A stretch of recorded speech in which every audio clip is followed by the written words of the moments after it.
മൂന്നാറിൽ എസ്റ്റേറ്റ് ലയത്തിൽ വീണ്ടും തീപിടുത്തം. നെറ്റിക്കുടി സെൻട്രൽ ഡിവിഷനിലെ ലയങ്ങൾക്കാണ് ഇന്ന് പുലർച്ചെ തീപിടിച്ചത്. ലയങ്ങളിലെ ആളുകൾ പരിക്കുകളില്ലാതെ രക്ഷപ്പെട്ടെങ്കിലും വീട്ടുപകരണങ്ങളും മറ്റും പൂർണ്ണമായും കത്തിനശിച്ചു. മൂന്നാറിലെ തോട്ടം മേഖലയിലെ ലയങ്ങൾ അഗ്നിക്കിരയാവുന്ന പതിവാവുകയാണ്.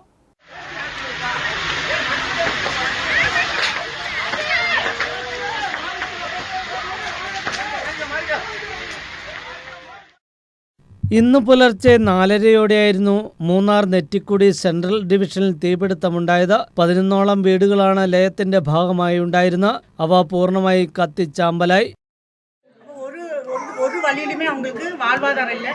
இது சர்க்கார் என்ன நடவடிக்கை எடுக்கணும் எனக்கு இப்போ இங்கே பார்த்தீங்கன்னா நிறைய எஸ்டேட்ல இப்படி லைன்ஸ் எரிஞ்சிருக்கு. நாங்கள் பார்த்துருக்கோம். அது மாதிரி இங்கேயும் இன்னைக்கு சம்பவிச்சிச்சு. இந்த சம்பவம் இனி வேற ஒரு இடத்துக்கு நடக்காமல் இருக்கணும்.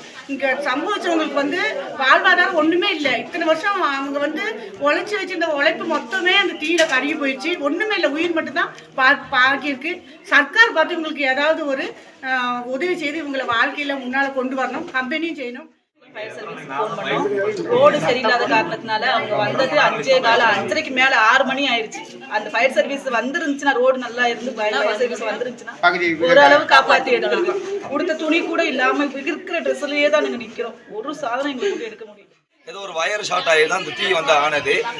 தீ ஆகி நம்ம கரெக்டாக ஒரு 4:30க்குலாம் இன்ஃபார்ம் பண்ணியாச்சு. இன்ஃபார்ம் பண்ணியுமே நமக்கு ஃபயர் சர்வீஸ்லேருந்து எந்த ஒரு இதுவுமே டக்குன்னு எதுவுமே பண்ணலை. ஃபயர் சர்வீஸ் இங்கே ரீச் ஆன டைமிங் பார்த்தீங்கன்னா ஒரு 5:45 தான் இங்கே ரீச் ஆயிடுச்சு. அந்த டைமிங்கில் 2 வீடு தான் ஃபஸ்ட்டு எரிஞ்சிட்டு இருந்துச்சு.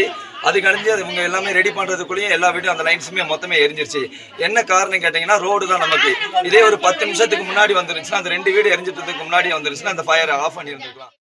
ലയത്തിലെ താമസക്കാരിൽ ഒരാൾ പുലർച്ചെ പുകയുയരുന്നത് ശ്രദ്ധിച്ചതാണ് അപകടത്തിന്റെ വ്യാപ്തി കുറച്ചത്. കുടുംബങ്ങളെ വിളിച്ചുണർത്തിയതോടെ എല്ലാവരും പുറത്തേക്കൂടി രക്ഷപ്പെടുകയായിരുന്നു.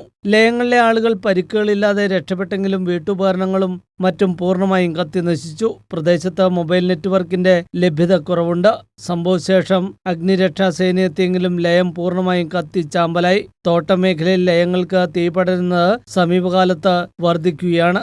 കഴിഞ്ഞ കുറച്ചു മാസങ്ങൾക്കിടയിൽ ഇത് 4ാം തവണയാണ് ലയത്തിന് തീപിടിക്കുന്നത്. News bureau Munnar.